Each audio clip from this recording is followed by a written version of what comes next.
Application of derivatives എന്ന് പറയുന്ന ചാപ്റ്ററിലെ ഏറ്റവും ഇമ്പോർട്ടന്റ് ആയിട്ട് നമ്മൾ പഠിച്ച ഒരു ഭാഗമാണ് മാക്സിമ ആൻഡ് മിനിമ എന്ന് പറയുന്നത് അല്ലേ. അപ്പോൾ ഒരു ഫംഗ്ഷന്റെ മാക്സിമയും മിനിമയും കണ്ടുപിടിക്കാനായിട്ട് നമുക്ക് രണ്ട് മെത്തേഡുകളാണ് ഉള്ളത്. ഒന്ന് ഫസ്റ്റ് ഡെറിവേറ്റീവ് ടെസ്റ്റും രണ്ട് സെക്കൻഡ് ഡെറിവേറ്റീവ് ടെസ്റ്റും. അപ്പൊ ഏറ്റവും കോമൺ ആയിട്ട് സിമ്പിൾ ആയിട്ട് നമ്മൾ ഉപയോഗിക്കുന്നത് സെക്കൻഡ് ഡെറിവേറ്റീവ് ടെസ്റ്റ് ആണ്. എന്നാലും എന്താണ് ഫസ്റ്റ് ഡെറിവേറ്റീവ് ടെസ്റ്റ് എന്ന് നമ്മൾ അറിഞ്ഞിരിക്കണം. വളരെ സിമ്പിൾ ആണ്. നിങ്ങൾക്കൊരു ഫംഗ്ഷൻ തന്നിരിക്കും, ആ ഫംഗ്ഷന്റെ ഫസ്റ്റ് ഡെറിവേറ്റീവ് കണ്ടുപിടിക്കുക എന്നുള്ളതാണ് ഫസ്റ്റ് സ്റ്റെപ്പ്. അതായത് ഇവിടെ ഒരു ഫംഗ്ഷൻ തന്നിട്ടുണ്ട്, നമ്മൾ എന്ത് ചെയ്യണം, ആദ്യം അതിന്റെ first derivative F dash of X കണ്ടുപിടിക്കുക. എന്നതിന് ശേഷം രണ്ടാമത്തെ സ്റ്റെപ്പിൽ അത് ഈക്വൽ ടു 0 ചെയ്യുക. നമ്മൾ സാധാരണ ചെയ്യുന്ന പോലെ തന്നെ F dash of X equal to 0 കൊടുക്കുക. അവിടെ നമുക്ക് രണ്ട് ക്രിട്ടിക്കൽ പോയിന്റ്, രണ്ടോ അല്ലെങ്കിൽ ആ ഫംഗ്ഷനെ ഡിപ്പെൻഡ് ചെയ്തുകൊണ്ട് നമുക്ക് ക്രിട്ടിക്കൽ പോയിന്റ്സ് കിട്ടും. ഇവിടെ കിട്ടിയിരിക്കുന്നത് രണ്ട് ക്രിട്ടിക്കൽ പോയിന്റ് ആണ്, എക്സ് ഈക്വൽ ടു +1ഉം എക്സ് ഈക്വൽ ടു -1ഉം.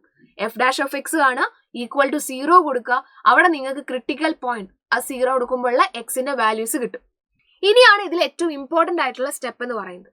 കിട്ടിയിരിക്കുന്ന ക്രിട്ടിക്കൽ പോയിന്റിന്റെ ഒന്നാവാം, രണ്ടാവാം, മൂന്നാവാം, ഓക്കെ വാട്ട് എവർ, നിങ്ങൾക്ക് കിട്ടിയിരിക്കുന്ന ക്രിട്ടിക്കൽ പോയിന്റിന്റെ ലെഫ്റ്റിലും റൈറ്റിലുള്ള തൊട്ടടുത്തുള്ള രണ്ട് നമ്പേഴ്സ് നമ്മൾ ചൂസ് ചെയ്യണം. ഇവിടെ 1 എന്ന് പറയുന്നതിന്റെ തൊട്ടടുത്ത് 0.9ഉം 1.1ഉം ആണ് നമുക്കുള്ളത്. അപ്പൊ നമ്മൾ എന്ത് ചെയ്യണം, എഫ് ഡാഷ് ഓഫ് 0.9ഉം കാണുക, എഫ് ഡാഷ് ഓഫ് 1.1ഉം കാണുക. ഇനി എഫ് ഡാഷ് ഓഫ് 0.9 എന്ന് പറയുന്നത് ലെസ് ദാൻ 0യും എഫ് ഡാഷ് ഓഫ് 1.1 എന്ന് പറയുന്നത് ഗ്രേറ്റർ ദാൻ 0യും ആണെങ്കിൽ അവിടെയുള്ളത് മിനിമയാണ്. അതെങ്ങനെ ആലോചിച്ച് വെക്കും മിസ്സേ?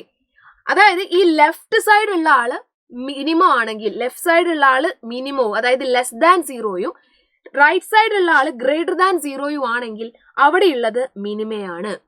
ഇവിടെ നോക്കി, ആദ്യം കുറയുന്നു പിന്നെ കൂടുന്നു, അത് മിനിമയല്ലേ? കുറഞ്ഞിട്ട് കൂടുന്നത് മിനിമയല്ലേ? അപ്പൊ ആദ്യം കുറവാണ്, ലെഫ്റ്റ് സൈഡുള്ള ആള് കുറവാണ്, റൈറ്റ് സൈഡുള്ള ആള് കൂടുതലാണെങ്കിൽ അവിടെ എന്താണ്, മിനിമ. ഇനി നേരെ മറിച്ച് രണ്ടാമത്തെ ക്രിട്ടിക്കൽ പോയിന്റ് എടുക്കുന്നു, അതേപോലെ തന്നെ തൊട്ട ലെഫ്റ്റ് സൈഡും തൊട്ട റൈറ്റ് സൈഡുള്ള രണ്ട് നമ്പേഴ്സ് നമ്മൾ എടുക്കുന്നു. അത് ഇതേപോലെ തന്നെ എഫ് ഡാഷ് ഓഫ് -1.1ഉം എഫ് ഡാഷ് ഓഫ് 0.9ഉം ചെയ്യുന്നു. ഇവിടെ നിങ്ങൾ ശ്രദ്ധിച്ചു നോക്കി, ലെഫ്റ്റിലുള്ള പോയിന്റ് എന്ന് പറഞ്ഞാൽ ഗ്രേറ്റർ ദാൻ 0 ആണ്, ആദ്യം കൂടി വരുന്നു.